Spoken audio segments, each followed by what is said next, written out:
Women, when you break up with your man, and you will break up with him eventually, never go over to his house wearing anything that he bought you. Because you'll have to leave that house butt naked, all right? I broke up with this woman, I had my hands around her neck. She thought I was trying to choke her. But I was just trying to get that perfume off, because I bought that shit, and I'm taking it with me.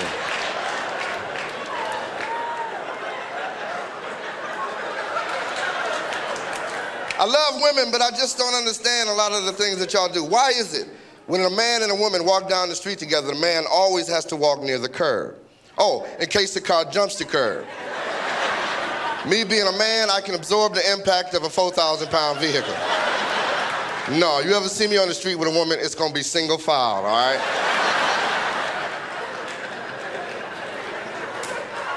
I know how to start an argument with any woman at any time by saying the following 2 words.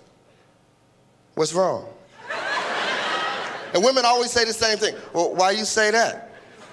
I don't know, I just figured, since you just asked the waiter for a side order of my balls, you might have a little problem with me or something.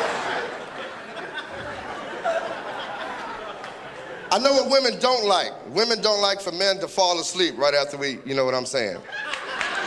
Ladies, let me give you a hint on how to get along with us better. Get over it, all right?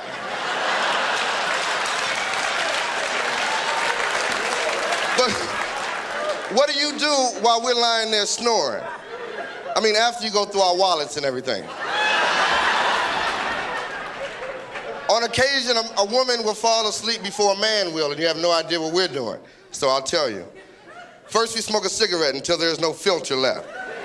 Then we circle the bed 9 times, and as we do, we look down at you, and very warmly, very tenderly, very lovingly, we say to ourselves, I knocked your ass out.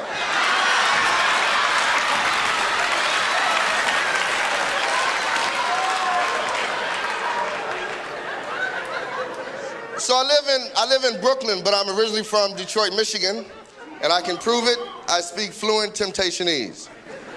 Because for me, it was the only way to get a woman to even look at me back in Detroit. For example, what's your name?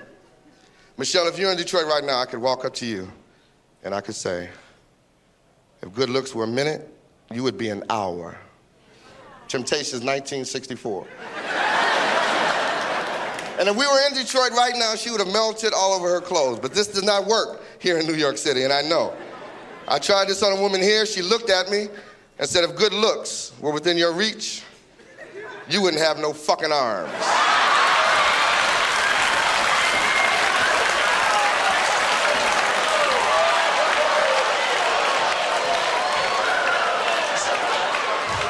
So I looked back at her. And I said, well, if cucumbers was collard greens, your ass might fit in them jeans. I had no problem with her after that. So there's a brother out here looked like Clarence Thomas. Where are you? Now, I knew Clarence Thomas was lying the first time I saw him, because he got cuckoo bugs on the back of his head. When black men don't comb their hair all the way down, these little rings of hair start popping up. That Friday morning when Clarence got all upset, he should have stood up in front of all those people and said, Senators, because of all the speculation as to the size of my Johnson, if you move your table back a few feet, I can straighten this out right now.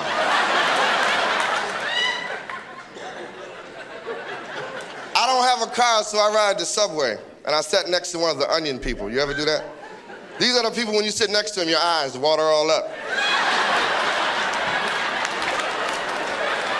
You don't know whether to inhale or fucking die. And you can't just move to another seat because you don't want everybody to know that you can't sit next to the funky people. So you sit there for as long as you can. And you stare at those anal wart commercials they got up there. All right, this is a poem I wrote about a woman I no longer have sex with. It is entitled, Your Hair Weave is Causing Me Problems.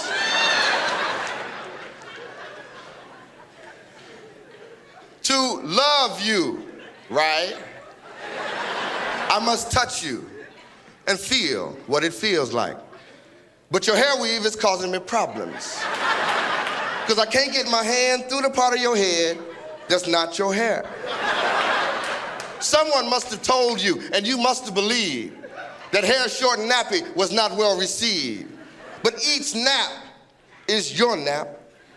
And that's the part that I wanted to wear. So I hope you can sleep with my arm in your face because I can't get my hand out your head. Thank you very much.